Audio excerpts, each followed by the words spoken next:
Hello and welcome to We Poets. My name is Sally Baker and I'm the host of We Poets. We Poets is a poetry show for boys and girls between the ages of 6 and 13. So if you would like to be on We Poets, please have your school teacher or your parents call me. I'm always looking for new youngsters to come and read their poems or sing, dance, play a musical instrument, or bring artwork that they have created themselves. I'm also always looking for adult guests to come and tell young people about their jobs or career that young people can pursue when they graduate from high school and college. Today we have one poet, a very sweet young lady, and she's very talented, and she's brought a couple of poems that she has written and some wonderful things that she's going to show us. And so I know we're going to have a good show. So here we go with our first poet. Hello, young lady. Hello. How are you today? Good. Good. Could you look there at camera 3 and tell us your name and how old you are and where you go to school, please? My name is Lou Traisnel. I am 10 years old and I go to Oxford Elementary School. Do you like school? Yes. What are your favorite subjects at school? I like math, science, art, and I'm pretty good at history. Good. I'm glad you are. And what's your teacher's name? Miss Omania. Good. She's a wonderful lady, isn't she? Yes. She's had many of your classmates come and be on We Poets, and I always appreciate you all coming. So now, tell us, what have you written for me today? I have written 2 haikus, one that I wrote with a classmate and one that I wrote myself. Can you tell the boys and girls and some of our adults who watch our program what haiku poetry is? It is a type of poetry that was invented in the 13th century in Japan. They were originally inspired by nature and art, and because wealthy Japanese people usually had big gardens and they would sit in their gardens and have poets compose haikus for them or compose the haikus themselves. Great. So you have 2 poems you're going to read for us? Okay, go ahead, please. The first one is called Pebbles. This one is the one I wrote with Piper, my classmate. Just imagine me. I'm bones to our Mother Earth, grinding down to sand. And the second one is pea shoots. Snow crunching underfoot, melting into rivers of life. Thriving pea shoots bloom. Wonderful, wonderful. Do you like to write the haiku poetry? Yes, but these are my only 2. These are your only 2. What else do you usually write about when you write about poems in school or at home? We don't write much poems at school, and I like poetry and writing when I read it, because I love reading. Good. What kind of books do you like to read? Fantasy, science fiction, and plain old fiction. Good. Do you like to go to the library? Yes, I go there twice a week. Good. So I leave school with my sister along. We go to the library a block away, and we stay there for 2 hours, and then we go to swim team. Wonderful. So you're a busy young lady, right? Right. Now, what are some of these other things you brought to show us? So today I brought a poster that my classmate Stella made for us. Our teacher calls us our resident poster maker. Good. And she made this poster about zero waste.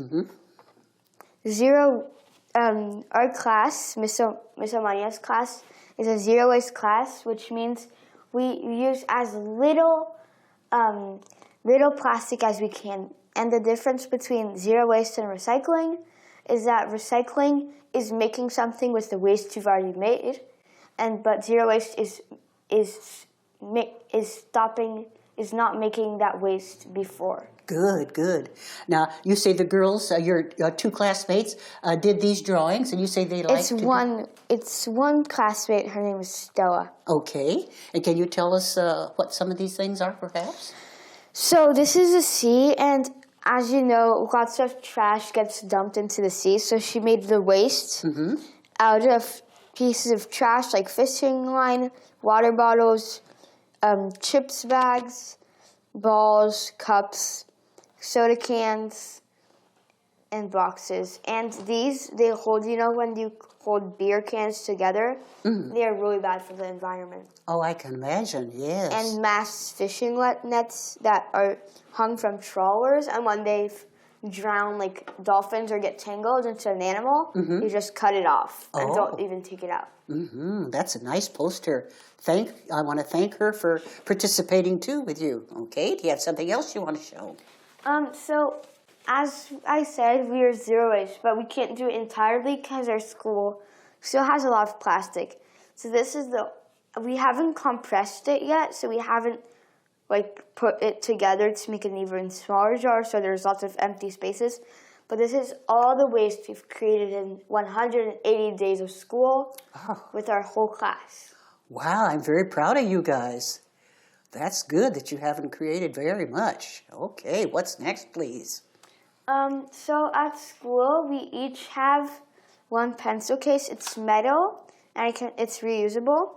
And we have non-painted pencils. As you can see, I drew on mine, which wasn't, I was bored, so I drew on mine. But pencils that are painted with their usual yellow color, their shavings can't be composted. So they would have to go into this spot.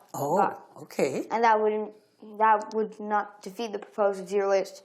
So Miss Omania and the parents buy non-painted pencils that we use, and so the shavings can be composted. Great idea, yes. We really want natural erasers, like the ones that are compostable, but we don't have enough money for it, and they're not exactly cheap and hard and easy to find. So for the moment, we're with Office Depot ones, and we have our own personal hand sharpener. They're usually made out of wood and not plastic. Oh, that's good. So everybody has one of these containers. Yeah. With that in. Oh, good. We have either gray, blue, orange, and green. And my last object, we don't have them at home yet, at school yet, but Miss Omani has one black one. It's the one that was used to outline the words here. Oh, I see. The big black lines. And they're very good because they they can be used as Sharpies. Oh. And they're thick and opaque, and if you wet them, they can become paint. Good. And so Miss Omania would like some for the next school year. And so on Monday, I'm going to bring some to class so we can try them out. Good. So everybody has a can to keep those in, right? Not yet, because they're like $5 a big pencil. Oh, And so they would be more to share for the whole class. Oh, that's good. So that we can build, I proposed this for the next year. They wouldn't be these pencils, but a new set. Every single kid has one color, and the kids have to work together to share the colors and make their drawings. Yes, we have to learn how to share, don't we? Yes. Now, was there something else there you had on the white piece of paper that you wanted to show? I have a paper that explains carbon capture. Okay, do you want to explain that? This is from Stella's best friend, Mari, is also a very good artist, and her notebooks are filled with diagrams and deeply explained drawings like this. And my teacher asked me to copy off it onto paper, and I changed up a little. So I put the tree like this and put the CO2 and the methane, like the little methane clouds in the sun with the rays going in but not coming out. And I changed a bit this thing. And so carbon capture, part of it is planting trees, because trees absorb CO2 and expose oxygen, which we need to live. And the other half is technology. One technology is taking methane from farms and then have microorganisms from the ocean digest the methane, and then they become these little pellets. They can melt and make into a plastic-like substance and create stuff with it. We have cutlery kits at our school made from this material. Nike is making shoes with it, and they even have a fashion line with handbags, purses, wallets. Oh, good. And the other side is the 4 steps. So they're usually in Canada. It was developed there. So it's a fan, and they absorb methane and carbon dioxide into it. That they filter it a lot. It becomes pellets, and concentrate it. It becomes pellets, and then they have these product options. 1, they can make it into fuel. 2, they can put it straight into concrete and make concrete with it, or make like plastic-like things, or they can inject it deep into the earth. Good.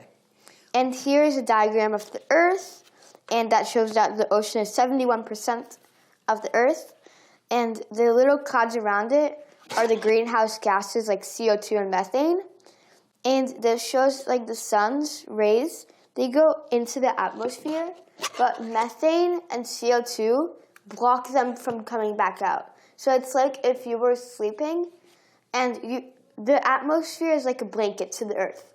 But methane and CO2 is like adding more and more and blankets to it, and the earth is getting too hot. And so when you're too hot, it's like hard for you to sleep, and it's uncomfortable. And so the ecosystems in the earth are dying, like coral reefs. They're dying because it needs a very specific temperature for it to like survive. Mm-hmm. Where did you learn all this information from your father? Partly from my parents, because we've been zero waste since kindergarten around. Oh. But in class we have we learned quite a lot about zero waste, and we made this diagram after my father came into class. Oh. And explains about this company he interviewed, Air Carbon, who makes the plastic-like substance that's made from methane and microorganisms. And he gave us each a cutlery kit made from the substance. And we made this diagram, and we drew the cutlery kit and information about it and everything. And so we learned a lot that day. And we usually learn every Friday. We have like 2 hours of climate literacy class, and we learn quite a lot of it around writing, because our persuasive essays will be writing letters to the school board to make school lunches, 1, better because they taste absolutely disgusting. Oh, really? And 2, because they're educating kindergartners to eat a plastic box with plastic cutlery and cups.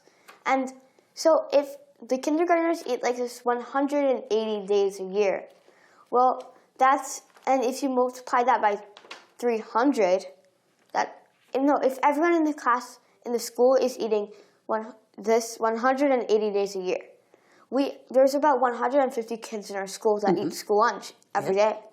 So if you multiply 180 by 150, that's 18 times 15, which is, I think it's 20, in all for, I think after our math, it was for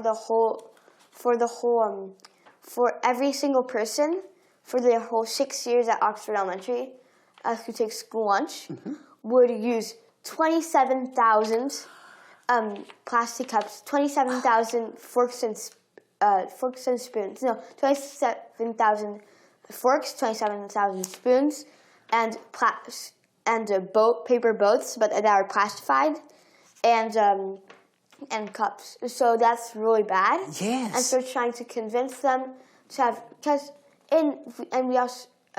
having a dishwasher wouldn't be all that bad. In France, they just have porcelain plates. In Korea, they have plastic trays that they have to wash. Yes. And in Japan, they have this little bag with a toothbrush, a cup, cutlery, and everything. Oh. And they have to, and they bring in public schools at least, the cooks make lunch, and then the kids, each class gets selected, 3 kids and the teacher, to bring the cart up, and then the kids serve the food, and put it in each plate. They say thank you to the cooks and then eat together in the class. Oh, how nice. Well, we're just about out of time, but before we end our interview, tell me, what do you want to be when you graduate from high school and college? I either want to become a fashion designer. Ooh. Either I want to become a robotics engineer. Uh-huh. And it's an engineer that designs spaceships or I reckon that in 50 years we'll be starting to send people for 8 months on the moon. Yes. And so they would have to use either lava tubes, which are tubes left over billions of years ago from lava, either in small bases in that, either, make their own based by sending robots before. And so I already have a few plans to make them. Wow, you have some interesting careers that you'd like to pursue, and I know you're going to be great. You're so outstanding for such a young lady, and I'm so proud of you of all the things that you've learned and done and you're going to do. Is this your first time on TV? You did a wonderful job. I'm so very proud of you, and everybody's going to be so proud of you when they watch you on TV, and especially back in France. They can get it over there too, I'm sure. Well, I want to thank you so much for coming, and I want you to go back and tell all your classmates. I'd love to have the rest of them come that haven't been on our show. Did you have fun today? Yes. Good. Well, let's wave goodbye to our audience. Goodbye, everybody, and thank you for watching.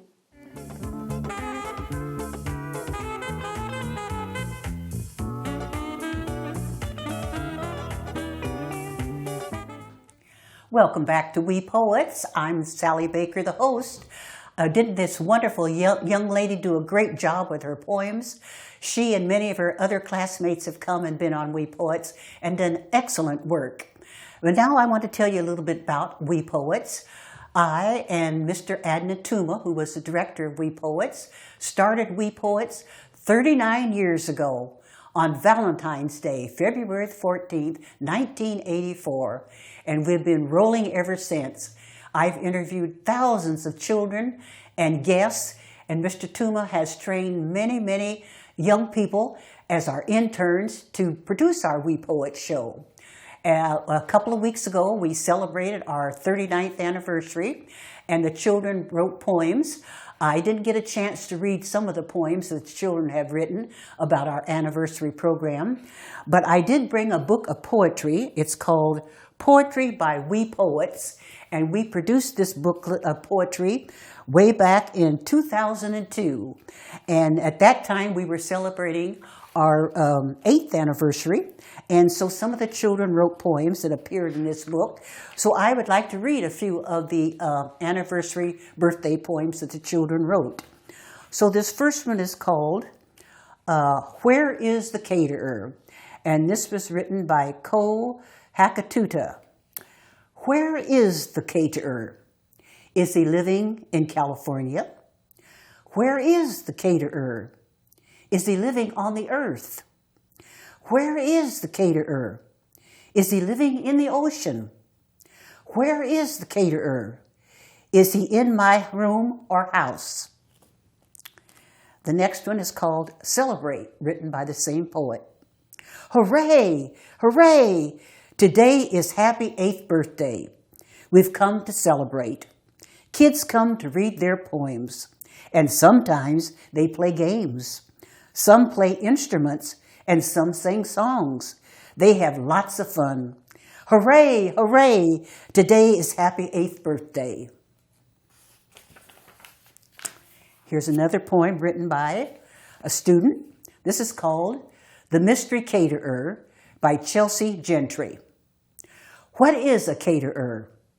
Is it rich or poor, fat or thin, tall or short, bald or hairy, black or white, man or woman, happy, jolly, arrogant, anxious, oversensitive, mean, touchy, funny, dull, excitable, tired, or just overworked. The second one by the same poet is called Celebration. We Poets is 8. Let's celebrate. I wonder how many kids have come to have some fun. We wish Miss Baker all the best.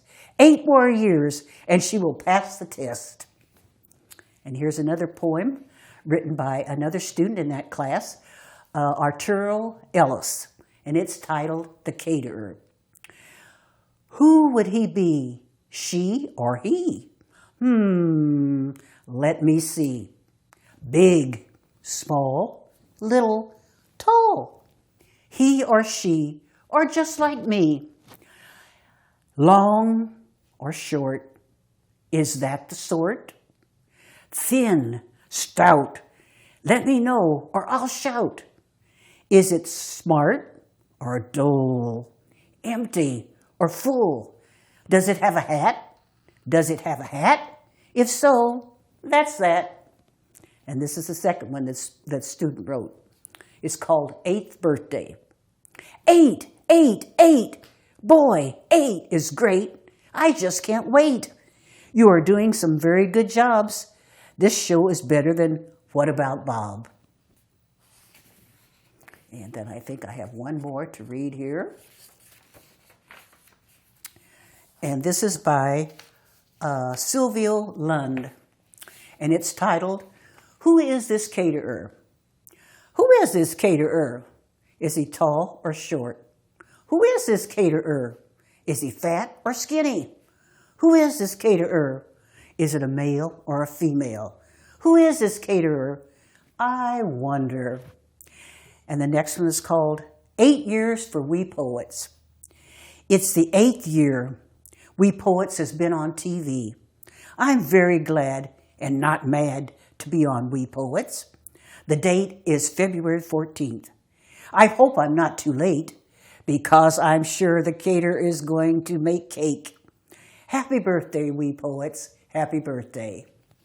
And these were just a few of the poems that the children who appeared on our 8th year anniversary wrote. So I would like to say that We Poets is going on its 40th year anniversary. And we hope that on February 14th, 34, I'll let you figure that out, that we'll celebrate our 40th year anniversary. So I would like to invite anybody who has appeared on We Poets, either as a poet, as an intern, as a guest, as a sponsor, or as a viewer. If you would like to write in and tell me how you have appreciated watching We Poets, these going on 40 years, and you can come and join our celebration. So I want you to remember, I'm Sally Baker, the host, and you can either call me at our office number, which is area code 510-848-6905, or you can send me an email at wepoets@yahoo.com. And the we is spelled W-E-E.